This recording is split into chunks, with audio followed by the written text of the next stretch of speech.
గుంటూరు జిల్లా పొన్నూరు మండలం పచ్చల తాడిపరు గ్రామంలో ఉద్రిక్త వాతావరణం నెలకొంది. గ్రామంలోని టీడీపీ పార్టీ జెండాను గుర్తు తెలియని వ్యక్తులు తగలబెట్టారు. ఆగ్రహానికి గురైన టీడీపీ నాయకులు ఈ పని వైసీపీకి చెందిన వ్యక్తులే చేశారంటూ ఆరోపిస్తున్నారు. పార్టీ జెండాను తగలబెట్టిన వారిని వెంటనే శిక్షించాలని రోడ్డుపై బైఠాయించి ఆందోళన చేస్తున్నారు.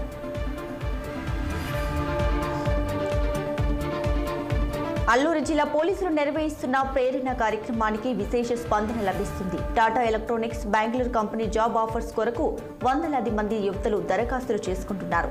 తాజాగా రంపచోడవరంలోని జూనియర్ కళాశాలలో నిర్వహించిన ఈ జాబ్ మేళాను సద్వినియోగం చేసుకునేందుకు భారీ సంఖ్యలో నిరుద్యోగ గిరిజన యువతులు తరలివచ్చారు. ఈ కార్యక్రమానికి ఏఎస్పీ జగదీష్ ఆధ్వర్యంలో ప్రత్యేక ఏర్పాట్లు చేశారు. తిరుమలలోని పార్విట మండపం వద్ద ఏనుగుల గుంపు హల్చల్ చేశాయి. పాపనాశనం వెళ్లే మార్గంలో ఏనుగుల గుంపు స్వైర విహారం చేశాయి.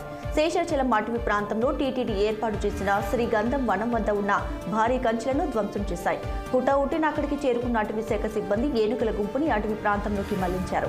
వేసవి కాలం ప్రారంభం కాకముందే నీటి కోసం వెతుకుతూ ఏనుగుల గుంపు శేషాచలం అటవీ ప్రాంతాన్ని వదిలి బయటకు వచ్చినట్లు అధికారులు భావిస్తున్నారు. బీజేపీ నేత బండి సంజయ్ చేపట్టిన ప్రజాహిత యాత్ర వేములవాడ నియోజకవర్గంలో 2వ రోజుకు చేరుకుంది. ఈ సందర్భంగా బండి సంజయ్ అంబేద్కర్ విగ్రహానికి పూల మాలలు వేసి నివాళులు అర్పించారు. ఇక యాత్రలో భాగంగా గడప గడపకి తిరుగుతూ ప్రజలకు అభివాదం చేస్తున్నారు.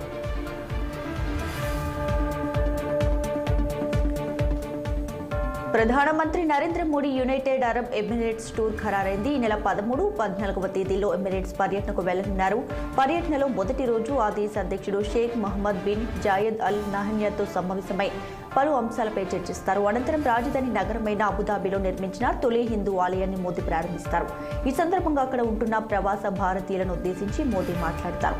ఇక 2015 నుంచి యూఏఈకి ఇది ప్రధాని జరపనున్న 7వ పర్యటనగా భారత విదేశీ వ్యవహారాల మంత్రిత్వ శాఖ ఒక ప్రకటనలో తెలియజేసింది. మోదీ అల్ నహన్యాన్ భేటీలో ఇరు దేశాల వ్యూహాత్మక భాగస్వామ్యాన్ని విస్తరించడం, బలోపేతం చేయడంపై నేతలిద్దరూ చర్చిస్తారు.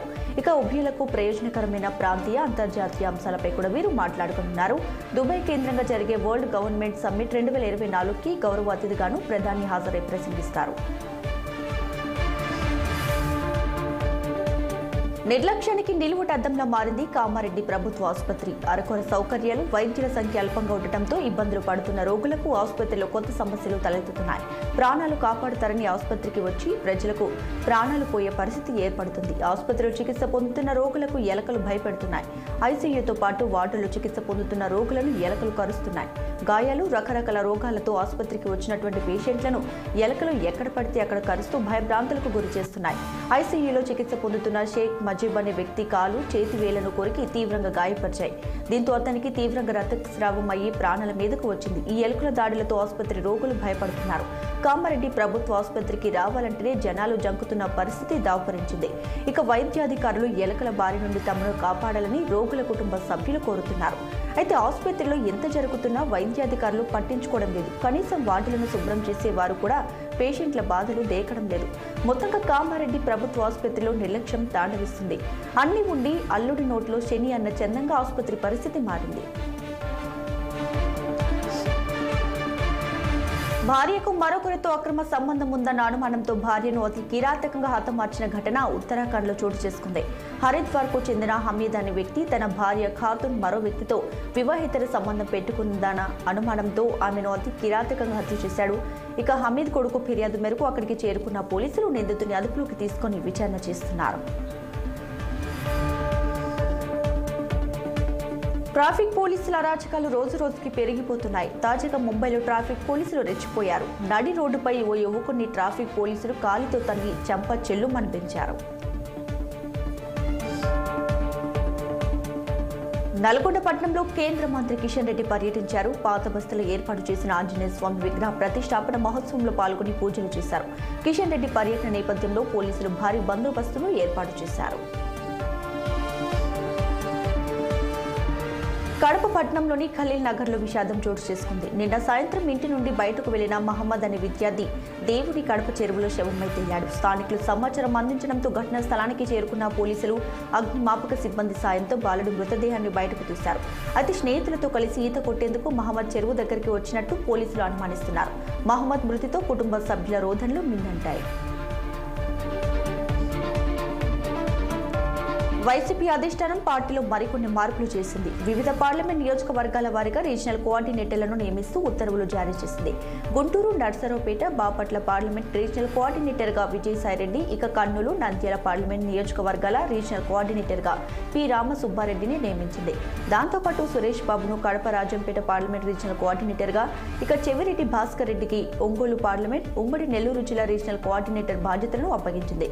ఇక గుడివాడ అమర్నాథ్ ఉమ్మడి విశాఖ జిల్లా డిప్యూటీ రీజనల్ కోఆర్డినేటర్ గా నియమితులయ్యారు. విజయవాడ వైఎస్ఆర్సీపీ నగర అధ్యక్ష బాధ్యతలను మల్లాది విష్ణుకి అప్పగించింది. వీరంతా ఆయా ప్రాంతాల్లో పార్టీ ఎన్నికల బాధ్యతలను నిర్వర్తించనున్నారు. సూర్యాపేట పట్టణంలోని ఎన్టీఆర్ కాలనీలో విషాదం చోటు చేసుకుంది. ఇమ్మంపేట బాలికల గురుకుల పాఠశాలలో ఇంటర్ సెకండ్ ఇయర్ చదువుతున్న వైష్ణవి అనే స్టూడెంట్ ఆత్మహత్య చేసుకుంది. ఎవరు లేని సమయం చూసి హాస్టల్ గదులు ఉరివేసుకుని సూసైడ్ చేసుకుంది. వైష్ణవి ఆత్మహత్యకు సంబంధించిన కారణాలపై పోలీసులు విచారణ చేస్తున్నారు. తెలంగాణ ప్రజాభవన్లో ఇవాళ కాంగ్రెస్ పార్టీ ఎమ్మెల్యేల సమావేశాన్ని నిర్వహించనున్నారు. ఈ సమావేశానికి సీఎం రేవంత్ రెడ్డి హాజరు కానున్నారు. రేపు అసెంబ్లీలో విడుదల చేసే నీటిపారుదల శాఖకు సంబంధించిన శ్వేతపత్రంపై చర్చించనున్నట్లు తెలుస్తుంది. ఇక అసెంబ్లీలో బీఆర్ఎస్ పార్టీకి గట్టి కౌంటర్ ఇచ్చే విధంగా సమావేశంలో చర్చలు జరగనున్నట్లు వార్తలు వినిపిస్తున్నాయి. డయేరియాతో గుంటూరు ఆసుపత్రిలో చేరినటువంటి పేషెంట్లో పద్మ అనే మహిళ మృతి చెందింది. దీంతో ఆమె కుటుంబ సభ్యులు, జనసేన, బీజేపీ నేతలు ఆసుపత్రి ముందు ఆందోళనకు దిగారు. రాష్ట్ర ప్రభుత్వం సప్లై చేస్తున్న కలుషిత నీరు వల్లే వారికి డయేరియా సోకిందని, దానివల్ల పద్మ అనే మహిళ మరణించిందంటూ నిరసన చేపట్టారు. ఇక మృతురాలి కుటుంబానికి న్యాయం చేయాలని, రాష్ట్రంలోని వైద్య విధానంలో మార్పులు తీసుకురావాలంటూ ధర్నా చేస్తున్నారు. గత రాత్రి ఆసుపత్రిలో డయేరియా చికిత్స పొందుతున్న రోగులను పరామర్శించేందుకు మంత్రి విడుదల రజని అక్కడికి రావడంతో బీజేపీ శ్రేణులు అడ్డుకునే ప్రయత్నం చేశారు. సీఎం జగన్ బటన్ నొక్కి కలుషిత నీరు పంపిస్తున్నారా అంటూ ఆందోళన చేశారు. అయితే ఆందోళనల మధ్య మంత్రి రోగులను పరామర్శించి అక్కడి నుంచి వెళ్లిపోయారు. ఇంకా మంత్రి వచ్చి వెళ్లిన కొద్ది గంటల్లోనే పద్మ అనే మహిళ ప్రాణాలు విడిచింది. బీఆర్ఎస్ పార్టీకి భారీ షాక్ తగిలింది. పార్టీకి చెందినటువంటి సీనియర్ నేత ఎమ్మెల్సీ పట్నం మహేందర్ రెడ్డి కాంగ్రెస్ లోకి చేరబోతున్నారు. ఇప్పటికే పట్నం తన భార్య సునీతారెడ్డితో కలిసి సీఎం రేవంత్ రెడ్డిని కలిశారు. అసెంబ్లీ ఎన్నికలకు ముందే మహేందర్ రెడ్డి కాంగ్రెస్ లో చేరడం దాదాపు ఖాయమైన తరుణంలో అనూహ్యంగా ఆయనను మాజీ సీఎం కేసీఆర్ మంత్రివర్గంలోకి తీసుకున్నారు. మరోవైపు సునీత గత కొద్ది నెలలుగా బీఆర్ఎస్ పార్టీ కార్యకలాపాలకు దూరంగా ఉంటున్నారని వార్తలు వస్తున్నాయి. రాష్ట్రంలో అధికారం మారాక మహేందర్ రెడ్డి సైతం కాంగ్రెస్ వైపు మొగ్గు చూపుతున్నట్టు తెలుస్తుంది. అయితే మహేందర్ రెడ్డి దంపతులు కాంగ్రెస్ లో చేరడం దాదాపు ఖాయమైందని ఆ పార్టీ వర్గాలు చర్చించుకుంటున్నాయి. ఈ నెల 12లోపు అధికారికంగా కాంగ్రెస్ లోకి చేరనున్నారని తెలుస్తుంది. తెలంగాణ 2024-25 సంవత్సరానికి 2,75,891 కోట్ల అంచనాల ఓటౌన్ అకౌంట్ బడ్జెట్ ను అసెంబ్లీలో మంత్రి భట్టి విక్రమార్క ప్రవేశపెట్టారు. రెవెన్యూ కోసం 2,01,178 కోట్ల రూపాయలు, మూలధన కోసం 29,669 కోట్లతో కొత్త ప్రభుత్వ తొలి పద్దును ప్రతిపాదించారు. మార్పు కోరుతూ తెలంగాణ ప్రజలు స్వేచ్ఛను సాధించుకున్నారని, వారికి మనస్ఫూర్తిగా కృతజ్ఞతలు చెబుతున్నట్లు బడ్జెట్ ప్రసంగంలో భట్టి తెలియజేశారు. సామాజిక, ఆర్థిక, రాజకీయ న్యాయాన్ని అందించే స్ఫూర్తితో బడ్జెట్ ను ప్రతిపాదించినట్లు వివరించారు. గత ప్రభుత్వ పథకాలు గొప్ప, అమలుకు దిబ్బ అన్నట్లుగా ఉండేవన్నారు. గత పాలకుల నిర్వాకంతో ధనిక రాష్ట్రం ఆర్థిక కష్టాల పాలైందని చెప్పారు. గత ప్రభుత్వ అప్పులను అధిగమించి అభివృద్ధిలో సంతులిత వృద్ధి లక్ష్యంగా ముందుకెళ్తామని వెల్లడించారు. రాష్ట్రంలో 100 కొత్త బస్సులను ప్రారంభించడం సంతోషంగా ఉందని డిప్యూటీ సీఎం భట్టి విక్రమార్క అన్నారు. కార్మికుల సమ్మెను గత ప్రభుత్వం ముక్కు పాదంతో తొక్కేసిందన్నారు.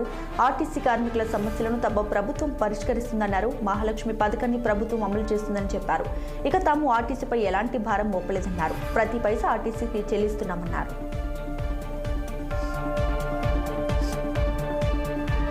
పార్లమెంట్ సమావేశాల చివరి రోజు లోక్సభలో ప్రధాని మోడీ ప్రసంగించారు. ఈ సమావేశంలో పలు కీలక నిర్ణయాలు తీసుకున్నామని తెలియజేశారు.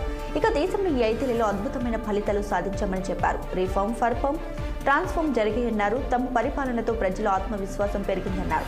ఎన్ని ఆటంకాలు ఎదురైనా దేశంలో అభివృద్ధి మాత్రం ఆగలేదని స్పష్టం చేశారు. భారత సామర్థ్యం ఏంటో ప్రపంచ దేశాలకు తెలిసిందని మోడీ వివరించారు. దేశాలు దాటి 30,000 కిలోమీటర్లు నడిచింది ప్రేమ జంట. స్మృతి, ఔదర్య, కార్తిక్ వాసన్ వాళ్ళ ప్రేమను గురించి చెప్పడానికి ఏదైనా కొత్తగా ప్రయత్నిద్దాం అనుకున్నారు. వాళ్ళది ప్రేమ పెళ్లి సరదాగా ఉండటం, సాహసాలు చేయడం ఇద్దరి నైజంగా భావించారు. ఒకరిపై ఒకరు ప్రేమ చూపించడం తేలిక. నువ్వు నేను ఏకాంతంగా ఉన్నప్పుడే మన ప్రేమ ఎలా ఉంటుందో పరీక్షించి చూద్దాం అనుకుని ఓ రోడ్ ట్రిప్కు వెళ్లడమే అసలైన టెస్ట్ అనుకున్నారు. వారు వెంటనే పాన్ అమెరికన్ హైవే రోడ్డు ప్రయాణం చేయాలనుకున్నారు. ఇది ప్రపంచంలోని అతి పొడవైన జాతీయ రహదారి. 15 దేశాల గుండా 30,000 కిలోమీటర్ల పైన సాగుతుంది. ఉత్తర అమెరికా ఖండం కెనడాలోని ఒంటారియోలో మొదలై దక్షిణ అమెరికా అర్జెంటీనాలోనే ముగుస్తుంది. ఈ యాత్ర ఆగస్టు 15, 2020న ప్రారంభమై ఈ ఫిబ్రవరి 14న ఈ వ్యాలంటైన్స్ డేకి ఈ ప్రయాణం ముగించబోతుంది. ఈ జంట ప్రయాణం ఇప్పుడు అంతర్రాష్ట్రాల్లో వైరల్ అవుతుంది. కాంగ్రెస్ పీసీసీ అధ్యక్షురాలు షర్మిలపై బాపట్ల ఎమ్మెల్యే కోన రఘుపతి ఫైర్ అయ్యారు. బాపట్ల జిల్లా పర్యటనలో వైఎస్ షర్మిల మాట్లాడిన మాటలు చాలా అభ్యంతరకరంగా ఉన్నాయని విమర్శించారు. మరోసారి షర్మిల ఇలాంటి వ్యాఖ్యలు చేస్తే చూస్తూ ఊరుకోమని హెచ్చరించారు.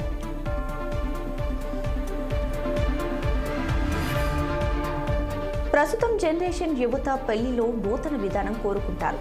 దీనిలో భాగంగా ప్రీ వెడ్డింగ్ షూట్లోని వినూత్న ఆలోచనలు చేపడుతున్నారు. ఇటీవల తెలంగాణలోని హైదరాబాద్లో ఆర్టీసీ బస్సులో ప్రీ వెడ్డింగ్ షూట్ చేయడంపై తెలంగాణ ఆర్టీసీ చైర్మన్ తీవ్రంగా ఖండించారు. అదేవిధంగా ఇప్పుడు కర్ణాటకలోని ఓ వైద్యుడు తనకు కాబోయే భార్యతో రోగికి శస్త్రచికిత్స చేస్తున్నట్లుగా ఆపరేషన్ థియేటర్లో ప్రీ వెడ్డింగ్ ఫోటోషూట్ చేశారు. అయితే ఆ దృశ్యాలు వైరల్ కావడంతో డాక్టర్ని సర్వీస్ నుంచి తొలగించినట్లు ఆరోగ్య శాఖ మంత్రి దినేష్ గుండూరావు తన ఎక్స్ ఖాతా ద్వారా వెల్లడించారు.